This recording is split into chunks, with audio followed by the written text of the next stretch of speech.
سلام سلام سلام سلام. La beauté du corps attire les regards, mais celle de l'âme captive les cœurs. Au nom d'Allah, le tout miséricordieux, le très miséricordieux. Et dans le récit, il y a certes une leçon pour les gens doués d'intelligence, Surat Yusuf. Bienvenue dans Récit de foi des hommes d'autrefois, un voyage au cœur des épopées que je vais vous conter. Je vous invite à prendre un moment pour écouter ces voix venues d'un autre temps, des hommes dont la foi éclairait chaque pas et dont les histoires portent encore aujourd'hui des traces de lumière. À travers leurs épreuves, leurs choix, leurs prières se dessinent des chemins de sagesse et de confiance. Ces récits ne sont pas simplement à écouter, ils sont à méditer. Prenez un moment de silence et installez-vous confortablement. Ouvrez votre cœur à ces paroles anciennes et laissez-vous guider le temps d'un instant par la foi de ceux qui nous ont précédés. Laissez-vous emporter par ces pans de vie et plongeons ensemble dans un monde d'enseignement infini. Voici l'histoire de Julaybib, l'homme qui fut dénigré par la société, mais si aimé par le messager. Le monde évolue, le monde change. Rien ne dure, mais l'islam, lui, perdure. Aujourd'hui, je vais vous conter le récit de celui qui ne sera point épargné par les gens de la société. Je vous propose la rencontre de celui dont le crime était d'être né. D'un homme dont on disait que son apparence était celle d'un monstre. On disait qu'il était d'un mime, dans le sens du mot repoussant, laid, à tel point qu'on disait de lui qu'il était mal fait. De ce récit n'en ressortira point une victime. Il aura une place de choix auprès d'Allah subhanahu wa ta'ala. Et du messager Muhammad sallallahu alayhi wa sallam, il en fera un ami intime. Mais rapprochez-vous de plus près, chers auditeurs. Ne prenez pas peur de son apparence, car si vous allez au bout de ma narration, vous pourrez entrevoir son cœur. Et quelle belle chose que celui-ci, car il renferme là sa croyance. Tendez l'oreille et écoutez bien le récit. Extraordinaire il est en tout point, c'est certain. Je vous conterai l'histoire de celui qui ne fut point aimé par les humains les plus communs. Et pourtant, chers auditeurs, si vous saviez, à la fin du récit, vous serez émus car vous apprendrez qu'il sera bercé par les bras de l'homme le plus noble que la terre ait connu, lorsque de Julaybib, il n'en restera que des bribes. Commençons sans plus tarder. L'on raconte que pour le commun des mortels, il était si vilain que de son vrai nom on en fit un surnom qui devint son appellation la plus formelle. Julaybib, voilà comment était-il nommé. Pour accentuer ses traits difformes, en réalité, il s'appelait Jelbeb, qui signifiait petit homme. D'après ce qu'en disaient les petites gens, cela lui allait bien en somme, presque comme un gant. Il était né difforme et une fois grand était trapu et de petite taille. De son aspect repoussant, presque monstrueux, les gens n'en firent point un détail. Ce ne fut pas la pire des choses, chers auditeurs. Pour les gens qui vivaient auprès de cet homme repoussant, l'on raconte qu'à côté de son aspect difforme, un morceau de son être était encore plus rabaissant, bien plus avilissant. C'était énorme. Je vous l'explique. Jadis, les Arabes fonctionnaient en tribus et en clans. Les liens familiaux étaient importants. Cela lui permettait de se sentir vivant, protégé de par leur famille et leur rang. Ils avaient ainsi le droit d'exister au sein de cette société. Mais de celui dont on disait qu'il était un monstre, l'on disait que ses ancêtres étaient encore à connaître. Pour les gens, cela était d'autant plus gênant. Ni nation, ni patrie, ni origine, sa génétique était orpheline. Pour les Arabes de l'époque, cela était un motif pour que de Julaybib l'on se moque. Même de la connaissance du nom de sa tribu, il en était dépourvu. Avec toutes ces tares, il ne pouvait être que perdu. Voilà qu'en plus d'être laid, il était bâtard. Au-delà de son apparence, Julaybib ne connaissait ni père ni mère. Pour les commères, cela n'était pas une chimère. mais bien une réalité avec laquelle ce petit homme devait vivre avant que l'islam de sa condition inhumaine ne le délivre. Pour Joulaïbib, son existence sur cette terre était déjà perdue d'avance. Pourtant, voilà que sa destinée sera bouleversée. De toutes ces parties d'identité perdue, l'islam lui apportera un trésor immense qui lui permettra par certains enfin d'être défendu, une communauté. Car il était certain d'un attribut, il savait qu'il était arabe et ansar. Mais n'allons pas trop vite, revenons à son présent, ce présent qui aurait pu le rendre fou. Joulaïbib était bien originaire de Yathrib. Cependant, pour le peuple, son origine restait floue, et pour cela il fut rejeté presque de tous, qu'on se l'avoue. À mesure que le temps défila, le quotidien de Joulaïbib était sans pitié.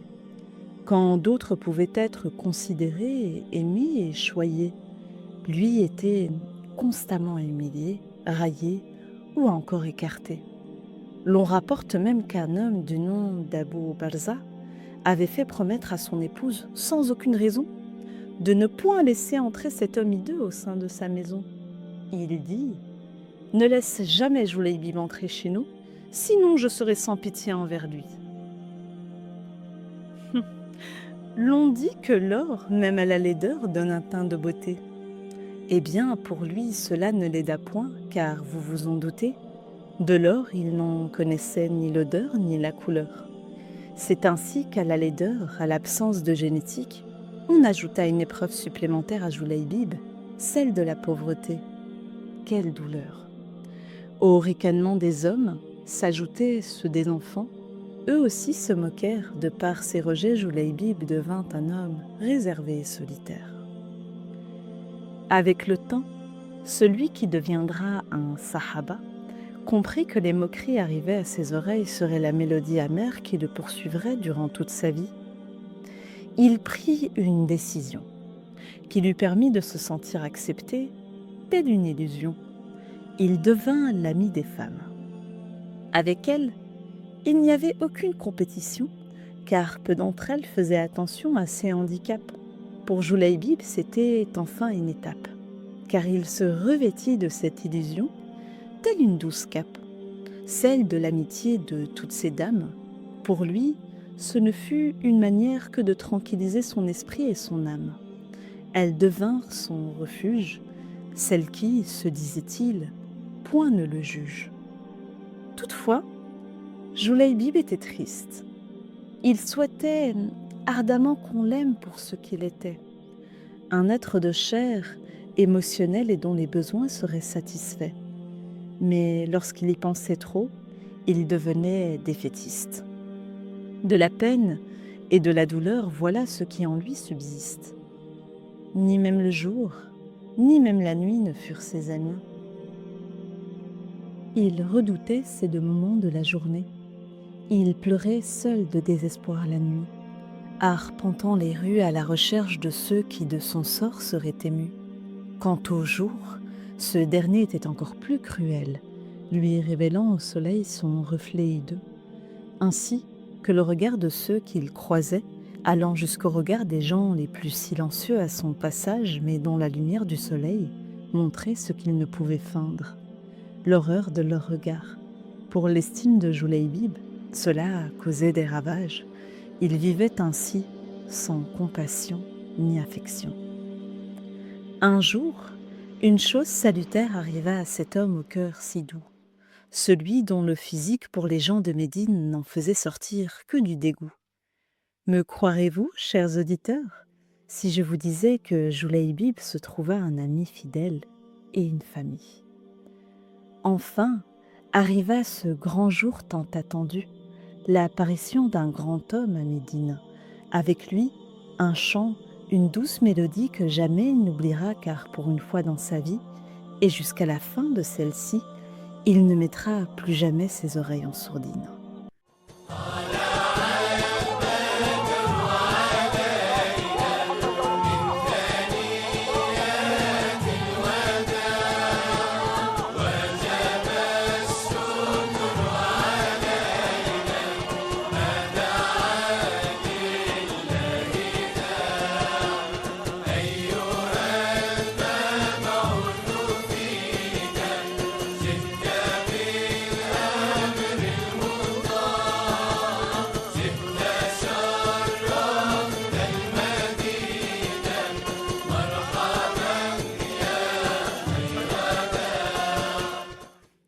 pensait pas que l'arrivée du prophète allait changer sa détestable routine. Dans ce récit relatant un pan de sa vie, Julaybib eut enfin une période de répit, grâce à l'homme le plus noble, celui qui, avec Julaybib, ne serait point ignoble. Il s'appelait Muhammad, sallallahu alayhi wa sallam, et son caractère reflétait toutes les plus belles qualités. Il était le plus grand qawam, c'était une vérité. Ainsi, Julaybib rencontrera l'islam, et cette religion ainsi que la relation avec le prophète changera sa vie jusqu'à la bousculer et ravira son âme. Il devint un sahaba, un des rangs les plus élevés auprès d'Allah subhanahu wa ta'ala. Pour lui, sa relation d'amitié avec l'homme de vérité fut l'une des plus belles possessions qu'il avait ici-bas. Enfin, le cœur de Julaybib se réjouit. Cet homme l'aimait pour ce qu'il était. Et cette nouvelle communauté musulmane le couvrit. Couvrit de quoi, me diriez-vous ? Eh bien, il fut enfin couvert d'une protection, un statut, une place, et surtout de l'amour du maître de la création. Son destin allait enfin prendre un nouveau chemin. À présent que Julaybib faisait partie de la communauté des croyants, il avait un nouveau passe-temps. Il aimait particulièrement se placer au pied du prophète pour l'écouter parler. L'on dit que Julaybib gardait des traces de sa maltraitance.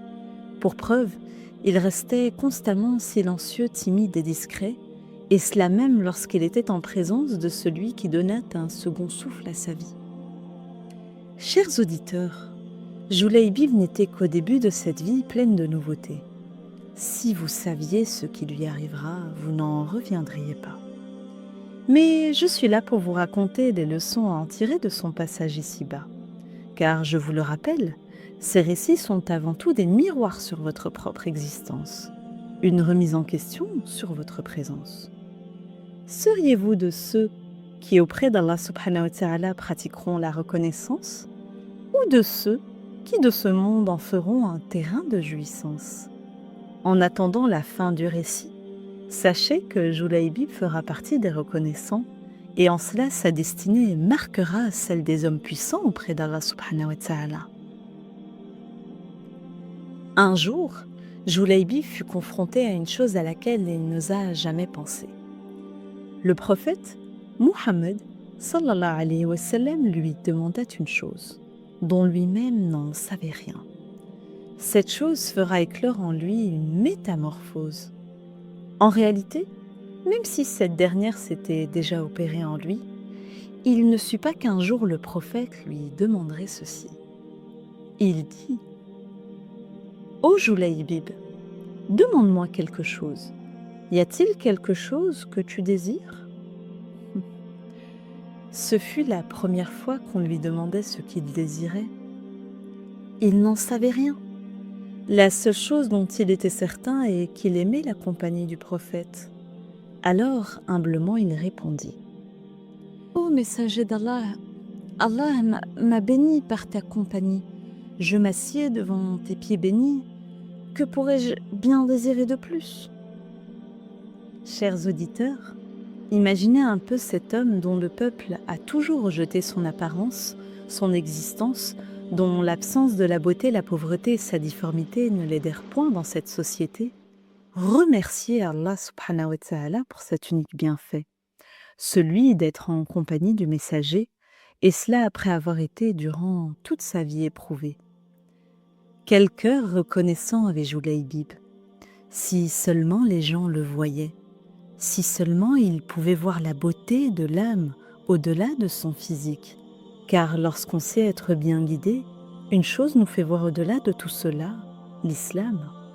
Il rougirait de l'avoir traité de façon si infâme et d'avoir été envers lui si critique pour un physique.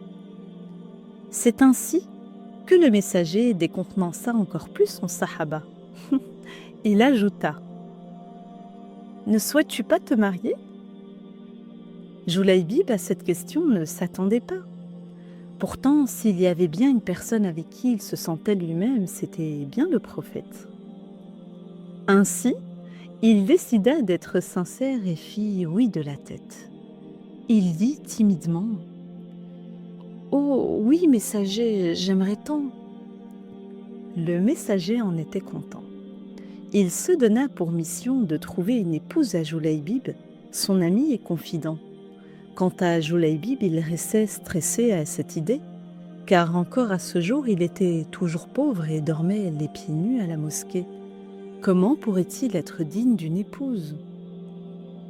Mais avec ce que je vous ai conté, chers auditeurs, pensez-vous qu'une femme à Médine voudrait bien de cet homme n'ayant point la connaissance de son propre géniteur?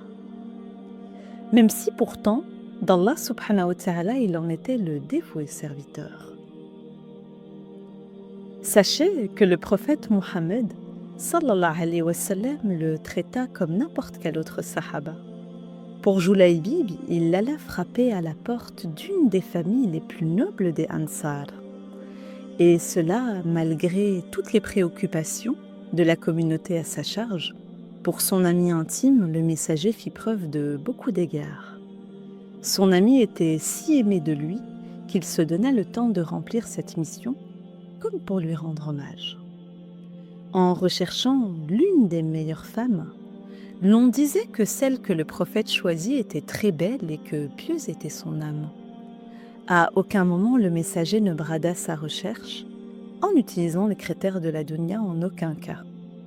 En vérité, il recherchait une épouse à Joulaïbib, tout comme il rechercherait pour un autre compagnon de la communauté. Mais comment allait réagir cette noble famille, qui connaissait bien les détails sur Joulaïbib et sa misérable vie? La demande en mariage, je vous l'avoue, fut dite de façon assez cocasse. C'est pour dire à quel point le prophète était certain qu'auprès d'Allah subhanahu wa ta'ala, Joulaïbib avait une grande place. Le prophète alla frapper à la porte de cette famille de notables des Ansar. Elle fut accueillie comme l'aurait été à Rome un grand César, avec tous les égards. Il dit: « Je suis venu demander la main de ta fille en mariage. » « Quelle merveille et quelle bénédiction, ô messager de Dieu! Quel plaisir ce serait à mes yeux !» répondit l'Ansarite. Il était plein de joie et n'avait plus les mots. C'est là que le prophète se reprit et dit: « Je ne la veux pas pour moi, » ajouta le prophète. « Pour qui alors, ô messager de Dieu ?» demanda le père de famille. Dans sa voix, il y avait de la déception. « Pour Joulaïbib, » répondit le prophète. Il se trouva déstabilisé par la demande du messager. Il ne trouva que dire au risque de se mettre à médire. Et il ajouta qu'il souhaitait consulter son épouse. Lorsque la demande arriva aux oreilles de sa femme, elle ne fit pas preuve d'une grande âme. Elle se mit à pleurer et à gémir. Pour elle, il en était hors de question. Joulaïbib n'aurait pas leur fille. Ce mariage, elle ne souhaitait pas le subir. Elle dit: « Non, pas Joulaïbib, n'importe qui d'autre, mais pas Joulaïbib, je ne le permettrai jamais. » À cet instant, une jeune et douce dame fit son apparition. Elle entendit les gémissements de ses parents. Elle se questionna sur les événements. Ainsi, par ses parents, elle fut mise au courant. Chers auditeurs, nous assistons là à une réaction des plus pures. Cette jeune fille, qu'on disait être belle, pieuse et intelligente, fut à la hauteur de sa réputation. Dans ses paroles, elle fut à la fois intransigeante dans sa foi et émouvante. Elle dit: « Ô ma mère, crains Allah, pense à ce que tu viens de dire. Tu te détournes du prophète d'Allah. Ô ma mère, il ne convient pas à un croyant de prendre sa propre décision une fois qu'Allah et son messager ont décidé d'une affaire. Penses-tu que le prophète d'Allah nous apporte une disgrâce? Que Joulaïbib est béni à tel point qu'Allah et son messager demandent la main de ta fille en son nom? Ne sais-tu pas que les anges même envient la poussière présente sur les pieds de celui qui est un bien-aimé d'Allah et de son messager? Demande au prophète de m'envoyer Joulaïbib, car il n'y a pas de plus grand privilège que d'être béni par un tel mari. Le prophète d'Allah est venu à nous avec un tel cadeau merveilleux. Alors pourquoi pleures-tu et te lamentes-tu, mère ? Votre narratrice est émue. Voici là les paroles d'une femme dont l'âme survole cette dunya. Celle qui, au-delà de Julaybib, dirigea avant tout son amour vers le messager et Allah subhanahu wa ta'ala. Quel bel exemple de clairvoyance! À un âge pourtant si jeune, elle fut de ceux qui développèrent en eux la croyance. Le tawakkul, elle en débordait. Pour appuyer son propos, elle fit preuve d'intelligence en faisant un rappel à ses parents. Ainsi, pour clore la discussion, elle ajouta les douces paroles du maître de la création. Voici venir une ayah, parole d'Allah subhanahu wa ta'ala. Bismillahirrahmanirrahim. وما كان لمؤمن ولا مؤمنة إذا قضى الله ورسوله أمرا أن يكون لهم الخيرة من أمرهم ومن يعص الله ورسوله فقد ضل ضلالا مبينا. En voici la traduction. Il n'appartient pas à un croyant ou à une croyante, une fois qu'Allah et son messager ont décidé d'une chose, d'avoir encore le choix dans leur façon d'agir. Et quiconque désobéit à Allah et à son messager s'est égaré certes d'un égarement évident. Surat Al-Ahzab 33, verset 36. Ce verset, chers auditeurs, fut descendu pour l'une des épouses du prophète Mohammed, sallallahu alayhi wa sallam, qui au moment de la révélation de ces versets n'était pas encore son épouse. En effet, le prophète, pour promouvoir l'égalité en islam, proposa à Zaynab en mariage un esclave du nom de Zayd ibn Haritha. Ce dernier était depuis tout petit sous la kafala, la responsabilité du prophète Mohammed sallallahu alayhi wa sallam, et faisait partie de sa famille. Zaynab était offensée à l'idée d'épouser un ancien esclave. C'est ainsi qu'elle accepta, après que ces versets lui soient révélés, elle laissa derrière elle la dunya pour répondre favorablement aux paroles d'Allah subhanahu wa ta'ala. À présent, revenons à notre récit, celui de cet homme hideux et pourtant si pieux. À la partie où la sagesse de leur fils changera la face de la vie de cette famille, à cet instant elle n'en savait rien, mais la destinée familiale de chacun venait de la transformer d'un simple oui, grâce à ce qui en découle de ces mots, le tawakkul. Nous le verrons dans quelques instants, chers auditeurs, comment Allah subhanahu wa ta'ala récompensera la sagesse de ces mots et bouleversera sa vie. Sachez que lorsque nous obéissons à Allah subhanahu wa ta'ala, il ne peut nous arriver que du bon. Après la récitation des versets du Coran, sa mère du remords fut prise. Ainsi, elle se rendit compte de sa bêtise et humblement dit « Ne dis plus rien, ma fille. Je me suis trompée et je me repens 1000 fois pour cela. Il n'y a personne que je préfère pour toi que Julaybib. » Au dire de sa mère, sa fille ajouta « Je suis heureuse et me soumets à tout ce que le messager de Dieu juge bon pour moi. » Cette jeune dame, à n'en point douter, aimait terriblement fort Allah subhanahu wa ta'ala et son messager. Chers auditeurs, il est si beau de se dire que la jeunesse nous donne aussi des leçons de sagesse. Après ce pan du récit, et croyez-moi, je vous le dis, cette noble famille et Julaybib seront entourés de l'amour du Seigneur. Enfin, le mariage eut lieu et fut honoré par le messager et Dieu le miséricordieux. La chance qu'a eue cette jeune femme de se marier sous le commandement de son messager ne s'arrête pas à cela. Après avoir eu vent des paroles de la fille de cette noble famille, le prophète les bénit. Avez-vous bien entendu, chers auditeurs? Ils furent bénis par celui qui était devenu son ami. Il dit « Ô Seigneur, accorde-lui le bien en abondance et écarte de sa vie les souffrances et les ennuis. » Votre narratrice, une fois de plus, en perd ses mots. D'un oui, simple mot, n'en ressortira que du beau. Votre narratrice vous dit cela car la suite je la connais. elle n'est pas un secret pour moi. Mais promis, chers auditeurs, dans quelques instants, vous deviendrez les gardiens de ce savoir, cette histoire pleine de joie pour qui est proche d'Allah subhanahu wa ta'ala. Je vous prépare à la fin de ce récit car l'on s'y approche.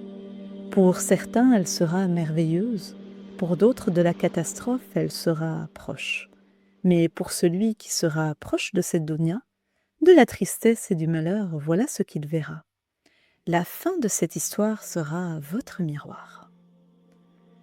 Lorsque le prophète fit cette invocation pour ce couple naissant, il ne savait pas ce qu'il adviendrait de leur destinée choisie par le clairvoyant. En vérité, cette invocation puissante entraînera la perte d'un être cher et la miséricorde sur toute une famille sera accordée par Allah subhanahu wa ta'ala, celui qui est le plus adoré. Nous arrivons presque au bout de cette histoire, celle d'un homme dont les déboires se transformèrent avec l'arrivée de l'islam en un nouvel espoir. Uthman et Ali, ses nouveaux amis, aidèrent Julaybib en lui donnant une somme d'argent afin que ce dernier puisse organiser le banquet de son mariage et se trouver un logement. Car, rappelez-vous, il était un homme sans sou, ce qu'il possédait était sa proximité avec le messager, c'était son plus beau bijou. Peu de temps après son mariage, alors qu'il était jeune marié, il apprit qu'une expédition avait lieu et que se trouvait sur le champ de bataille son bien-aimé messager. Il prit alors son épée pour aller combattre et rejoindre cette armée. Le jour de l'expédition, son beau-père inquiété l'avait imploré et dit « Ô Julaybib, c'est juste une expédition, ce n'est pas un djihad obligatoire, c'est un djihad volontaire. Par conséquent, comme tu es nouvellement marié, passe donc du temps avec ton épouse. » Il est vrai que Julaybib était enfin heureux, de la vie il n'en était plus peureux, car il avait à ses côtés une femme si belle et si dévouée. Pourtant, il n'hésita point et répondit « Ô mon père, tu dis là une chose bien étrange. Mon prophète bien-aimé est dans le champ de bataille face aux ennemis de l'islam et tu souhaites que je reste à la maison avec ma femme ? Je sacrifierai mon sang et mon âme plutôt que de voir mon prophète affronter les difficultés pendant que je suis assis à la maison dans le confort. » À cet instant, le petit Julaybib devint grand aux yeux de ce nouveau père aimant. Il avait appris à le connaître et à l'aimer. Le regardant s'en aller et à sa petite taille, l'épée accrochée, presque aussi grande que lui, il la trimbalait avec difficulté mais déterminé. Le petit Julaybib devint grand. Le beau-père resta confondu. Ce petit homme doux et gentil avait changé d'apparence par ce qu'il lui dit. Son ombre était celle d'un lion féroce. Enfin, il était devenu grand aux yeux de tous les musulmans. Et c'est avec émerveillement que le beau-père le vit partir, en espérant qu'il reviendra auprès de sa fille et que dans cette bataille il ne se fasse engloutir. Attention, chers auditeurs, pour cette partie de l'histoire, seuls les plus courageux pourront me suivre. Prenez-moi par la main, car la suite du récit sera dangereuse. Prenez ma main, vous ai-je dit. Votre narratrice craint que cette partie vous soit douloureuse. Alors prenez ma main, fermez les yeux si vous êtes peureux et dirigez-vous par ma voix. Je vous somme d'écouter le moindre de mes ordres si vous tenez à la vie. Nous voilà presque au bout du récit dont vous serez désormais les témoins, mais pour cela nous devons traverser ce bataillon. Je ne vous laisserai pas promis. Cachons-nous derrière Julaybib. Ne le perdons pas de vue. Cela ne sera pas difficile car grand il est devenu. Vous l'entendez, chers auditeurs ? Le voilà qu'il crie et dit « Qui ose faire la guerre à mon prophète ?» En entrant dans la foule, il charge les rangs de l'ennemi. À partir de maintenant, chers auditeurs, accompagnez-moi et courez pour vos vies. Tournez à gauche, chers auditeurs, à gauche. Baissez-vous. Accélérez, nous sommes pris dans le champ de l'ennemi. Les voilà autour de nous, chers auditeurs. Attendez, je compte les ennemis. Ils sont au nombre de 7. Baissez-vous, chers auditeurs, baissez-vous. Je crois que nous sommes perdus. Votre narratrice a été beaucoup trop gourmande en vous emmenant avec elle découvrir les prouesses de cet élu. Ils sont beaucoup trop nombreux. Nous voilà pris dans un chemin ténébreux. Arrêtons-nous un instant. Fermez les yeux et priez que nous en sortions vivants. Demandons la grâce du Tout-Puissant. Ah, chers auditeurs, voici que Julaybib arrive et fait face aux 7 mécréants. Allons, chers auditeurs, levez-vous et courez. C'est votre chance, courez. Nous devons malheureusement quitter le protagoniste. Cela devient pour nous bien trop réaliste. Courez, chers auditeurs, suivez-moi. Je vous laisse sous l'abri de cet arbre. Et votre narratrice retourne sur le champ de bataille pour vous donner de cette histoire les derniers détails. Je m'y engage, je reviens, gardez patience.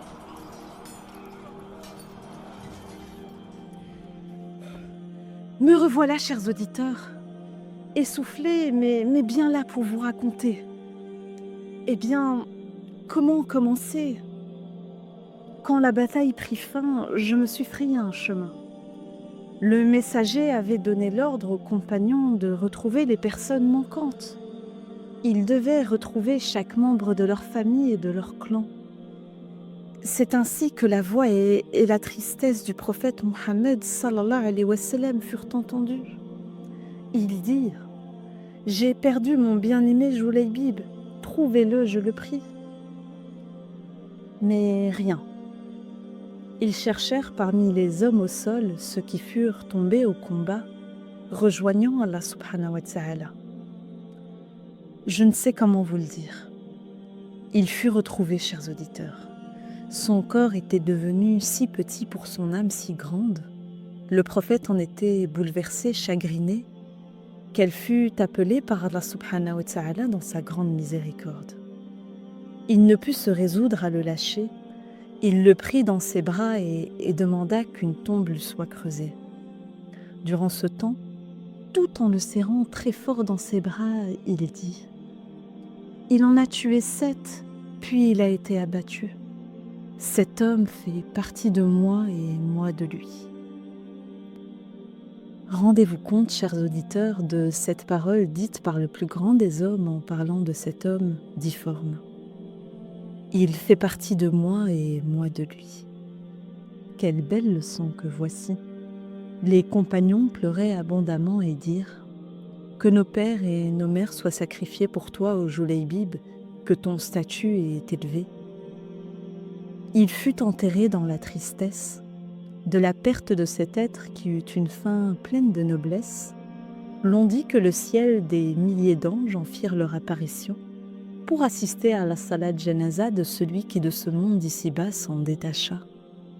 C'est ainsi que son destin fut celui d'un homme martyr, tel était son chemin. Mais qu'est devenue son épouse ?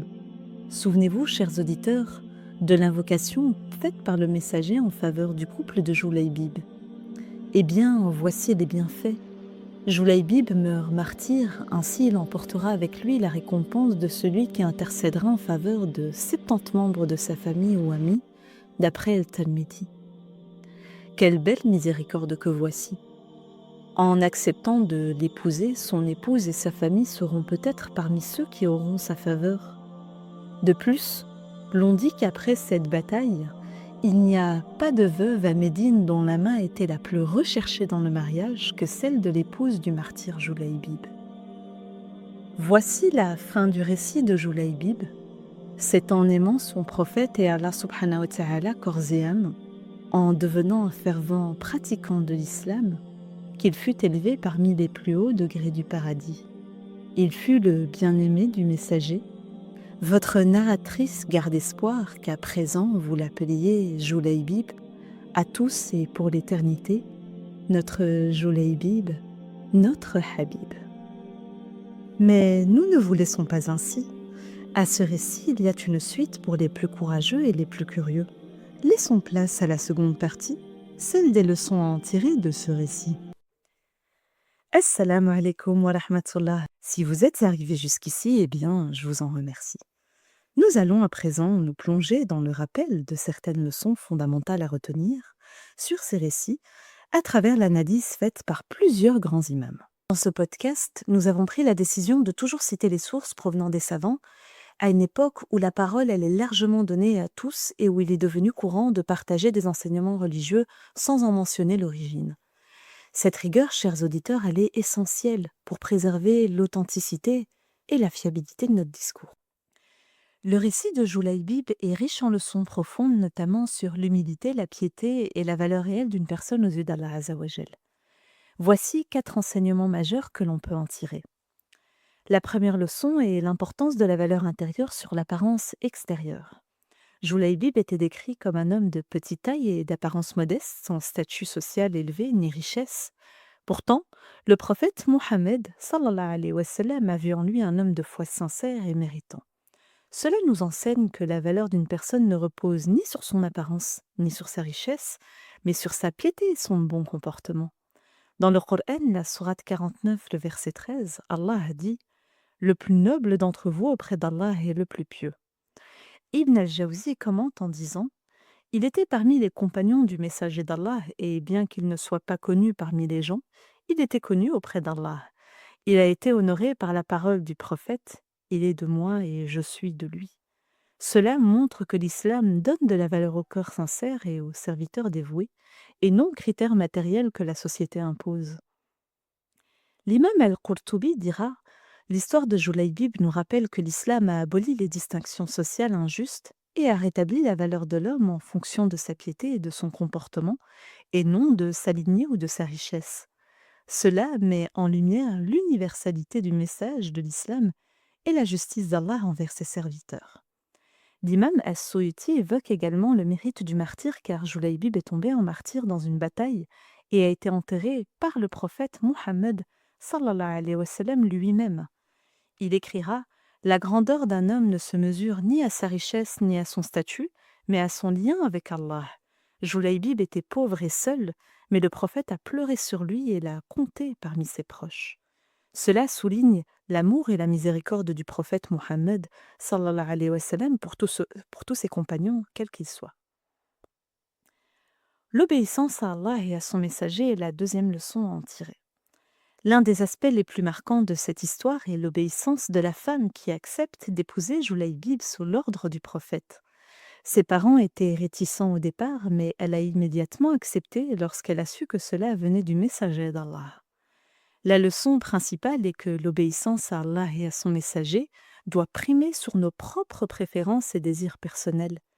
L'épouse de Joulaïbib a compris que ce mariage était un décret bénéfique, même si, en apparence, il ne correspondait pas aux critères habituels de choix du conjoint. Ibn Kathir, dans son exégèse du verset 33 repris dans le récit, mentionne que ce verset illustre l'obéissance totale des croyants au commandement d'Allah et de son messager. L'histoire de Joulaïbib est souvent citée comme un exemple d'application de ce verset où la femme accepte sans hésitation la décision du prophète. Il dira « Ce verset est une règle générale qui montre que lorsqu'Allah et son messager statuent sur une affaire, il n'y a plus de choix à faire pour un croyant ou une croyante, car le décret divin est ce qu'il y a de meilleur pour eux. » Ainsi, la femme qui a accepté Joulaïbib en mariage a appliqué parfaitement ce principe et Allah l'a récompensé en conséquence. La troisième leçon est l'amour et la considération du prophète pour tous ses compagnons. Joulaïbib était quelqu'un de marginalisé, mais le prophète s'est occupé de lui a trouvé une épouse et a honoré son combat.